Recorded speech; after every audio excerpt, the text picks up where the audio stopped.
Hello everybody, let's do some reading. Would you like to?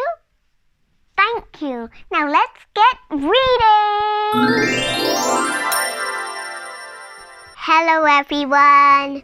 Today we're reading a book called Mr. Impossible. Here he is. Do do do do do body bop bop. And the creator is by Roger Hargreaves. Let's get reading. Mr. Impossible could do the most amazing things. For instance, Mr. Impossible could jump over a house. You try it. It's impossible. Don't actually try this because it's dangerous.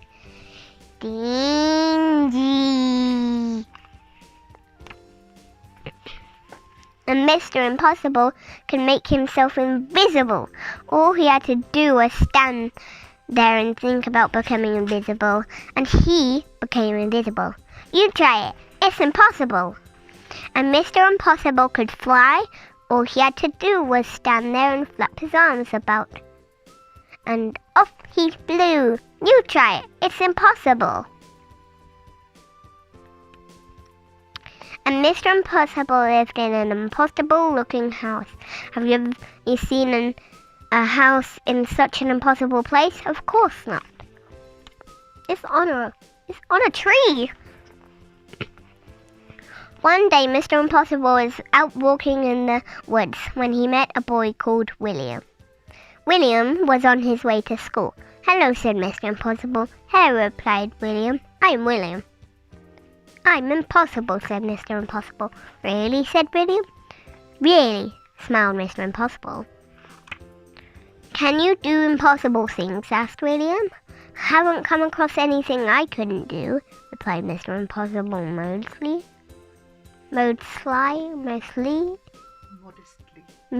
Modestly. William thought. Can you climb up that tree? He asked, pointing to the biggest tree in the woods.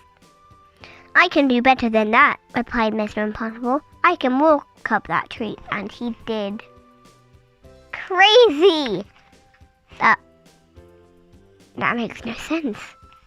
William thought again. Can you stand on one hand? He asked. I can do better than that, replied Mr. Impossible.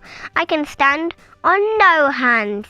And he did. That's impossible, cried William. True, replied Mr. Impossible. Like, what even is his arms on? Like, that makes no sense. He's balancing on nothing. Not even on his hat. Like, Then William remembered that he was on his way to school. Why don't you come with me? He asked. But I've never been to a school before, Mr. Impossible said. Then it's time you did, replied William. Come on. William and Mr. Impossible sat at the back of William's classroom with all the other children. The teacher came in, but didn't notice that there was somebody extra in his class that morning.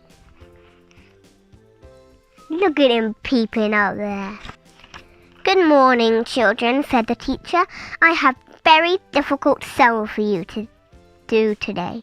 It will take you most of the morning to work out the answer.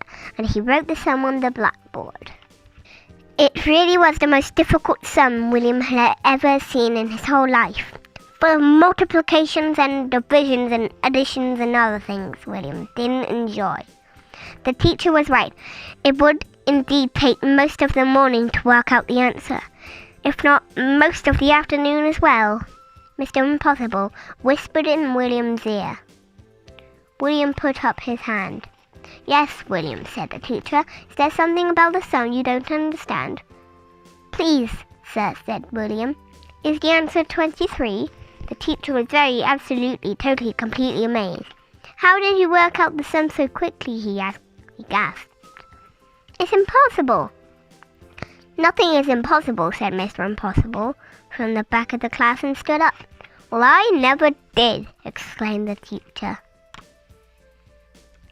After that, Mr. Impossible spent all day at the school. He showed the teacher how he could read a book upside down.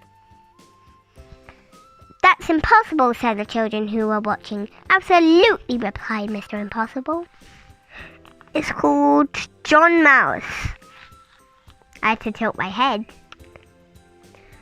Then William asked Mr. Impossible if he would like to play in the school football match. And do you know what he did? He kicked the football so high into the air that when it came down, it had snow on it. It looked like a chocolate pudding.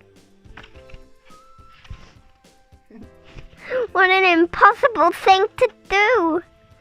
It's a chocolate pudding now. Then it was time to go home. Mr. Impossible said goodbye to all the people at the school, and then said goodbye to William. Goodbye, Mr. Impossible, said William. Goodbye, William, said Mr. Impossible, and just disappeared. William rubbed his eyes and went home. William's mother and father were waiting for him. Hello, William, they said.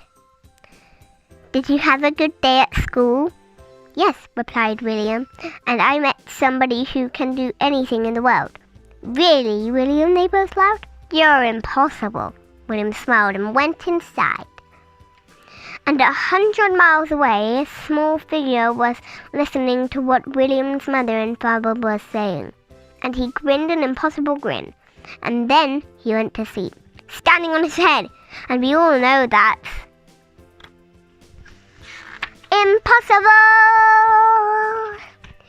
If you enjoy reading this book with me, click that like button, hit that subscribe button, comment down below on Facebook or Twitter for books you want me to read.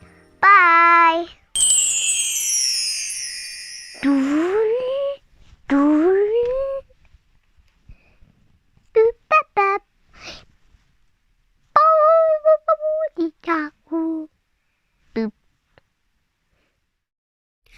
Thanks for watching!